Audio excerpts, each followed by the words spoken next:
लाखांचा खर्च घरच्यांनी तिच्यावर केलाय। मात्र आता होते नव्हते ते सगळे पैसे संपलेत।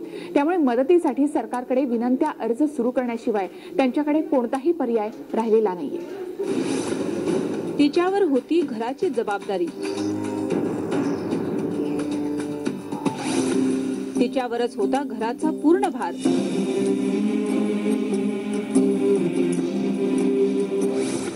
मात्र 15 वर्षाच्या तुबावर झाला ऍसिड हल्ला। तिचा दोष तरी काय?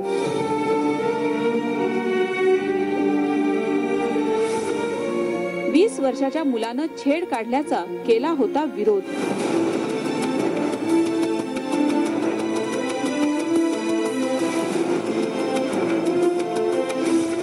पूर्ण चेहरा जळलेला,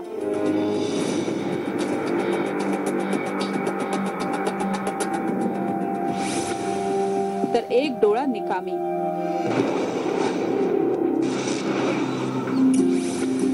2 महिन्यात 1.5 लाख खर्च।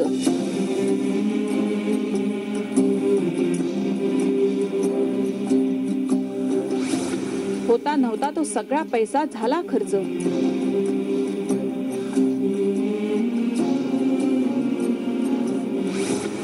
तुबासाठी हवीये मदत।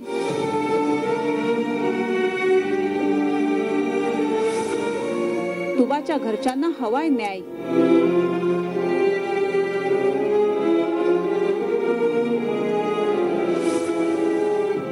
बिहारचे मुख्यमंत्री पंतप्रधानांना पाठवली पत्र। मात्र पदरी निराशा। तुबाला न्याय मिळणार का? तुबाला मदत मिळणार का?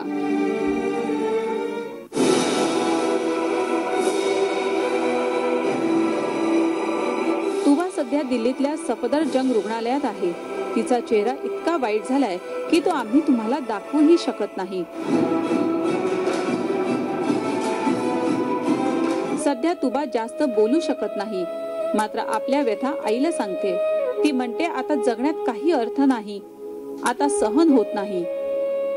कहती है कि अब मैं थोड़ी ठीक हो पाऊंगी, नहीं ठीक हो पाऊंगी, और इतना दर्द हो रहा है, इतना दर्द हो रहा है, कहीं भी जगह कोई खाली नहीं है जो दर्द से बचा हो। मर जाते तो अच्छा होता, अब मियां मर जाएंगे तो अच्छा है। तिचा दोष हाच होता की तिनं तिच्याच वर्गातल्या तिच्यापेक्षा वयानं मोठ्या असलेल्या मुलानं छेड काढल्याबद्दल त्याचा विरोध केला, त्याच्याशी बोलणंही टाळलं। हे सगळं तिनं तिच्या आईलाही सांगितलं होतं।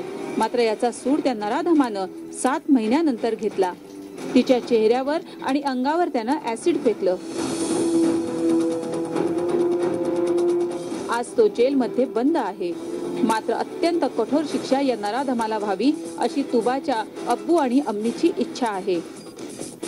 पुलिस ने गिरफ्तार कर लिया है, आगे उनको कड़ी से कड़ी सजा मिलनी चाहिए। सभी लोगों से अपील है हमारे कि आपको मदद, हाँ, कि हमारी मदद हो, कि बच्चे के लिए कुछ किया जा सके। अभी तो उसका दिमाग ही अपसेट है, अपने आप को अपसेट महसूस करती है, बहुत डरी हुई है। तुबाच्या अम्मीला तुबाबद्दल सांगता सांगता रडू कोसळलं, कारण तुबाकडूनच तिला जास्त अपेक्षा होती। तीच सगळ्यात लाडकी आहे। तिचं जगणंच आता निरर्थक झालंय। चीखते हुए वापस आई कि किसी ने मेरे ऊपर गर्म पानी डाल दिया। दादा उसके देखे तो समझ गए किसी ने, चेहरा जो पूरा सफेद राख की तरह हो गया था। तो वही दौड़ के गए उस रास्ते की तरफ, तो वही स्प्राइट की बोतल वहीं पे गिरी हुई थी। स्प्राइट की बोतल काट करके उसी से तेजाब डाला गया था उसके ऊपर। न्याय मिळवण्यासाठी तुबाचे नातेवाईक सरकारचे दरवाजे ठोठवतायत। बिहारचे मुख्यमंत्री आणि पंतप्रधानांना त्यांनी पत्र लिहिलंय। मात्र ना कोणतं उत्तर आलंय, ना कोणती मदत मिळालीये। तुबाच्या शस्त्रक्रियेसाठी पैशांची मोठी गरज आहे। मुख्यमंत्री नितीश कुमार आणि इतर लोकांकडे ते मदत मागतायत। गुन्हेगारांवर कडक कारवाई होईल अशीही त्यांना अपेक्षा आहे। आपल्या मुलीबाबत जे घडलं ते इतर कोणाही बाबत घडू नये। मात्र जर अशाच घटना घडत राहिल्या तर येत्या काळात लोक आपल्या मुलींना शाळेत पाठवणं बंद करतील। जिन लोगों ने ये किया है उन लोगों के खिलाफ सख्त से सख्त कड़ी सजा हो, ताकि आइंदा कोई भी लड़का इबरतनाक सजा देख करके फिर दूसरी लड़की पर इस तरह का तेजाब फेंकने की हरकत नहीं करे।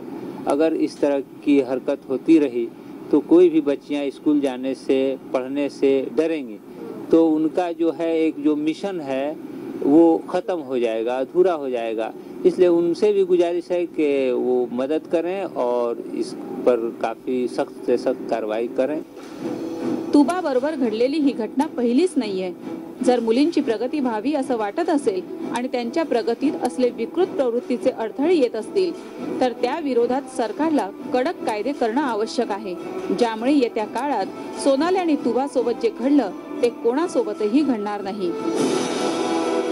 नेहा केसरी, TV9। 26 सप्टेंबरची ती पहाट तुबाचं संपूर्ण आयुष्यच उद्ध्वस्त करून गेली। तुबाचे आई वडील आपल्या बरोबर आहेत। आई तबस्सुम परवीन आणि मोहम्मद आरिफ अशरफ हे तिचे वडील आपल्या बरोबर आहेत। त्याचबरोबर सामाजिक कार्यकर्त्या ज्योति सहगल या सुद्धा आपल्या बरोबर आहेत। तुमच्या सगळ्यांचं स्वागत। परवीन जी, पहले मैं आपसे पूछना चाहूंगी कि तुबा की तबीयत कैसी है अभी और उसके ऊपर क्या ट्रीटमेंट अभी शुरू है? जी परवीन जी। तुबा की अभी तबीयत क्या कर सकते हैं, पहले से ठीक है कि नहीं, कभी थोड़ी ठीक लगती है, कभी थोड़ी देर में फिर खराब लगने लगती है वैसे ही, और डॉक्टर इलाज कर रहे हैं। और पैर की सर्जरी हुई है फ्राइडे को, जिसमें से कुछ खराब हो गया है।